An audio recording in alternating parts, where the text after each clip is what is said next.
Hey guys, Brad Danger here. And this right here, if you remember a few months ago, I bought this N54 335i. It's a full dine-in car and it's been sitting for a few months now because, well, it's an N54 and sometimes they say never meet your heroes because, well, this thing has been waiting for a water pump. Just look at that.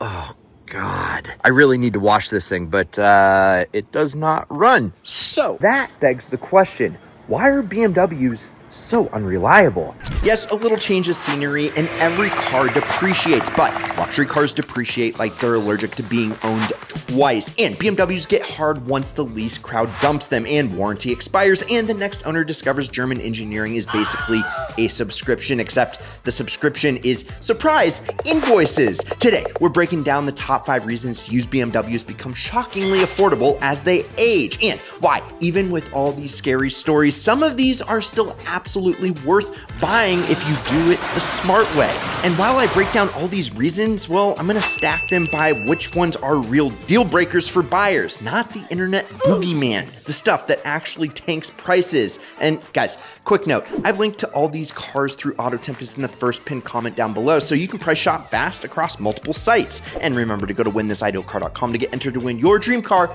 plus bonus cash. Before we start blaming the car, let's zoom in and see what a cheap one looks like right now. I mean, a BMW 335 under 8 grand is not a myth. There are listings and price filters showing sub 8 options in the wild, usually with higher mileage and a story, but they still exist. On Carfax, for example, you'll see a 335 listing dipping into that range, and on cars.com, you can literally filter a BMW 335i for under 8 grand and watch your self-control evaporate. Same thing with the X5. You can find X5s for under 6 grand on major listing sites. Are they newer? Nah. Are they perfect? Absolutely not. But the fact that you can get into an X5 for used Corolla down payment money is exactly why people get tempted. And the 7 Series is the king of how is this even allowed? There are 7 Series sedans priced out there like used jet skis that don't float because nothing says responsible financial decision like a luxury flagship that originally came with soft closed doors and a repair bill that can also softly close your bank account. So yeah, the prices, they are real. But here is the part that matters. These cars are cheap at the purchase moment. They are not cheap in the ownership moment. That's what this whole list is about, why the market discounts them and how to not become the cautionary tale in the comments. Okay, reasons. Hey guys, real quick, one entry. Yes, one entry is what changed Rocky's life forever. I'm beyond emotional. It's insane. GTR plus cash flown out for the weekend and his car delivered home to him in New York. Just imagine future you looking back and thinking, damn, I almost didn't enter. Don't be that guy. Hit the pin first comment down below and get entered to win your dream car plus cash while you still can. Now, back to the show. Reason number 5, rapid depreciation from high MSRP and lease flooding. New BMWs are very expensive, which means that they have further to fall. They're packed with costly hardware and software, turbo engines, big brakes, adaptive suspension bits, sensors that fail, and infotainment that controls half the car. That makes them feel special when they are new, but tech, it ages fast, and BMW lives on the bleeding edge, which is cool until the edge turns into yesterday's iPhone. Early iDrive was futuristic, and then it wasn't. And because BMW integrates so many systems into modules, just upgrade it is rarely a cheap plug-and-play situation.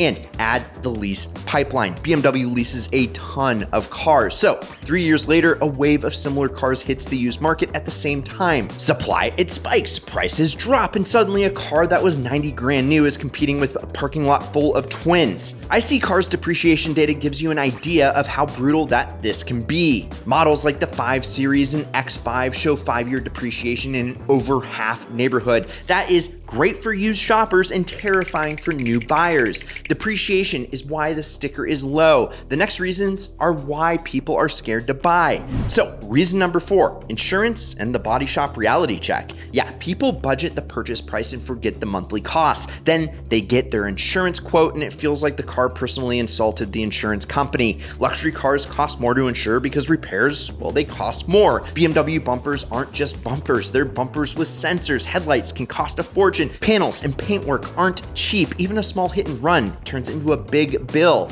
Then there's performance risk. Lots of BMWs are quick rear-wheel drive and attract a certain driver who says, I can totally control it, right before inventing a new shape for a guardrail. Higher premiums scare off buyers, which lowers demand, which lowers prices. Simple, brutal math.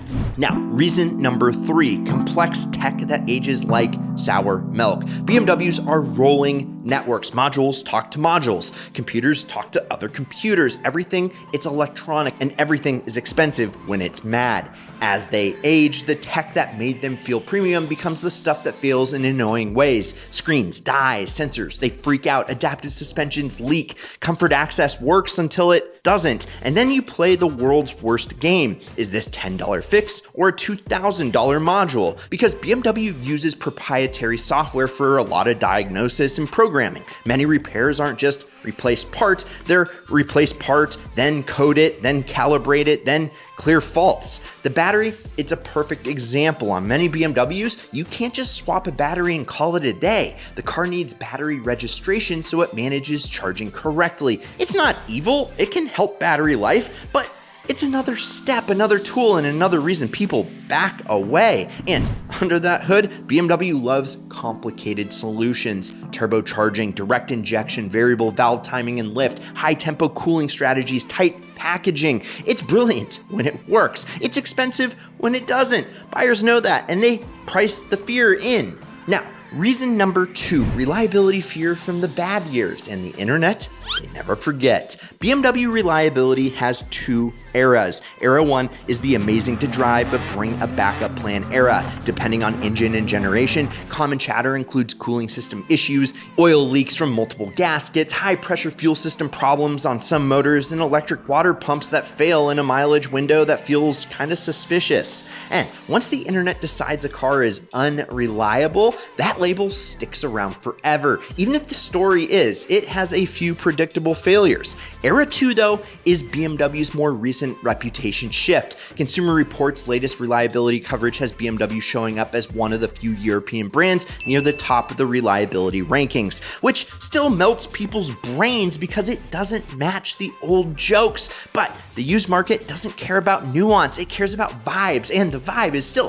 BMW equals problems, especially for older models. That fear pushes prices down, which brings us to the number 1 reason: maintenance and repair costs, the warranty cliff. This is the boss fight. BMWs feel tight, fast, smooth, and expensive, and the parts that create that experience are expensive. Even routine stuff can cost more than you expect. Brakes, tires, fluids, sensors, labor time. Then you get hit with the warranty cliff. A lot of BMWs get traded in right before the big wear items and age-related failures start showing up, which means the second or third owner gets introduced to the spicy side of ownership. Also, BMW uses a lot of aluminum, complex suspension designs, and dense packaging. It's not that they're made of glass, it's that when something fails, it costs more to fix it correctly. So here is the truth. Cheap BMWs aren't cheap cars. They're expensive cars being sold at a discount. So if you buy a $7,000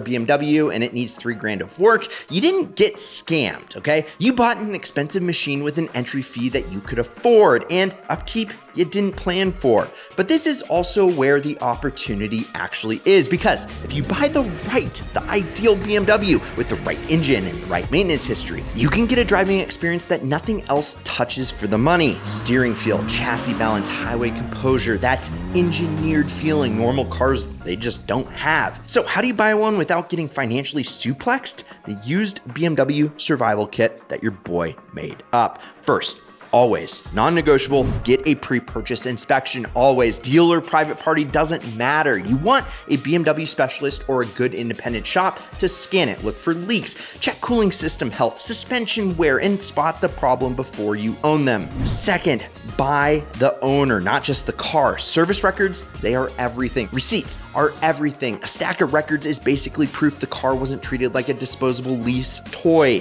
Third, know the engine and the generation. Don't buy a BMW, buy a specific chassis and motor that you've researched with eyes open about the common failures and what it costs to address them.